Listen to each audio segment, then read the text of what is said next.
Hello दोस्तों, स्वागत है आप सभी का आपके अपने एजुकेशन चैनल लेसन गुरुकुल पर। दोस्तों, हम लोग पढ़ रहे हैं बिहार स्पेशल और बिहार स्पेशल के अंतर्गत हम लोग पढ़ रहे हैं प्राचीन बिहार का इतिहास, जिसमें हम लोग पढ़ रहे हैं मगध साम्राज्य के बारे में। और मगध साम्राज्य में हम लोग मौर्य वंश के बारे में पढ़ रहे हैं। मौर्य वंश के बारे में हम लोगों ने अब तक जो है मौर्य वंश के संस्थापक, आगे आने वाले उनके उत्तराधिकारियों, जैसे आपका बिंदुसार हो गया, अशोक हो गया, बृहद्रथ हो गया। उसके बाद हम लोगों ने पढ़ा मौर्य वंश के समय का जो है प्रशासनिक इकाइयों के बारे में, प्रशासनिक विभागों के बारे में, और साथ ही हम लोगों ने समाज, कला, संस्कृति, अर्थव्यवस्था के बारे में हम लोगों ने अब तक जाना है। अब हम लोग जो है अशोक के समय में यानी कि मौर्य वंश के समय जो है धर्म या धर्म के बारे में हम लोग अब समझने वाले हैं। तो हम लोग जो है विभिन्न अलग अलग जो है शिलालेख, अलग अलग स्तूप, अलग अलग जो है स्तंभों के माध्यम से हमने बहुत सारी जानकारी जो है इकट्ठा की है। साथ ही मेघा अस्त्रिज का जो इंडिका है पुस्तक है, साथ ही जो कौटिल्य या चाणक्य का जो आपका अर्थशास्त्र है, उससे हमने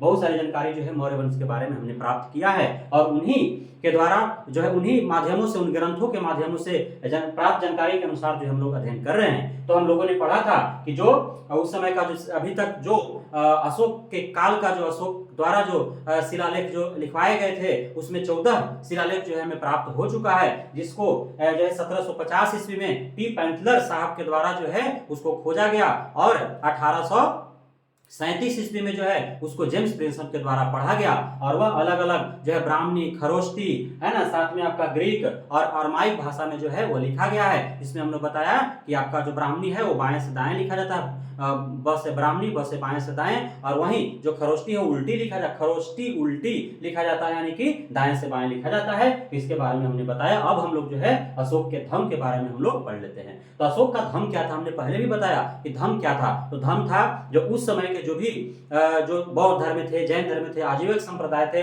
और भी जो छोटे धर्म थे, चूंकि उस समय मौर्य साम्राज्य या मौर्य वंश जो था वह जो है सभी धर्मों का जो है वो क्या संरक्षण प्रदान करता था। क्योंकि उस समय जो भी धर्म थे, जो भी नीतियां थी, उसके द्वारा जो है जो कुरीतियां फैली हुई थी समाज में, जो आडंबर फैला हुआ था उत्तर वैदिक काल से, जो ब्राह्मण संप्रदाय के माध्यम से जो फैल गया था, उससे जो है उबरने के लिए, उससे आडंबरों को खत्म करने के लिए, उन कुरीतियों को समाप्त करने के लिए जो है एक आंदोलन के तौर पर बौद्ध धर्म, जैन धर्म जो है वो सामने आए थे, जिसका संरक्षण जो है मौर्य वंश के प्रत्येक राजाओं के द्वारा जो है दिया गया था, है ना। हमने आपको बताया था कि कलिंग युद्ध के बाद जो कलिंग युद्ध हुआ था, अभी जो वर्तमान में आप उड़ीसा देख रहे हैं वह पहले कलिंग कहा जाता था। तो कलिंग का जो युद्ध हुआ था, उस युद्ध के बाद जो है अशोक का हृदय परिवर्तन हो गया था और वह बौद्ध धर्म अपना लिया था। उसके बाद जो है एक धर्म, अलग एक मार्ग, एक संप्रदाय क्या उसने स्थापना किया और उसी का प्रचार प्रसार करवाया। तो धर्म जो क्या क्या था,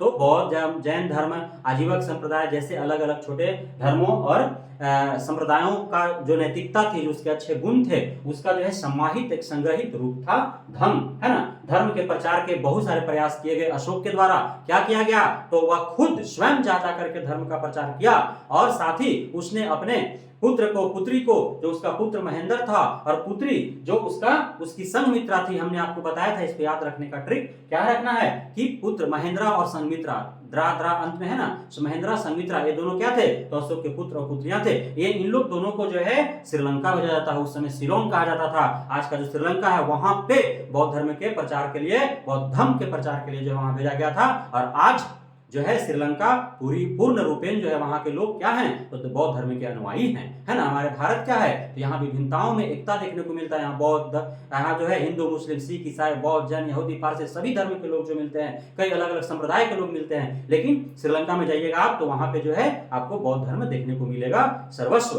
है ना।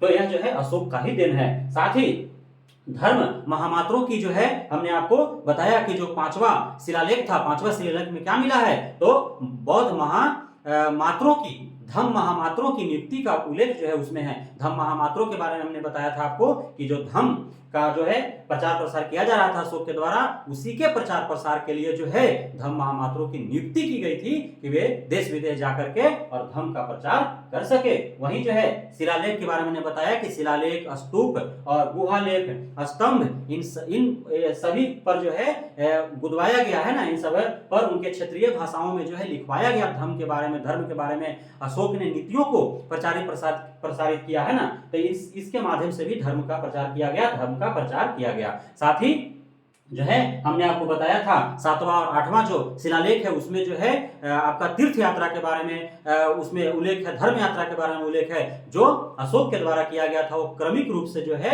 उसका यात्रा किया गया था, है ना। वह अपने शासन के 10वें वर्ष में, शासन के 9वें वर्ष में जो है कलिंग का युद्ध किया, और उस कलिंग के युद्ध के बाद अशोक का जो है वह हृदय परिवर्तन हुआ और बौद्ध धर्म अपनाया, और धर्म के रूप में एक नए जो है मार्ग को प्रशस्त किया उसने।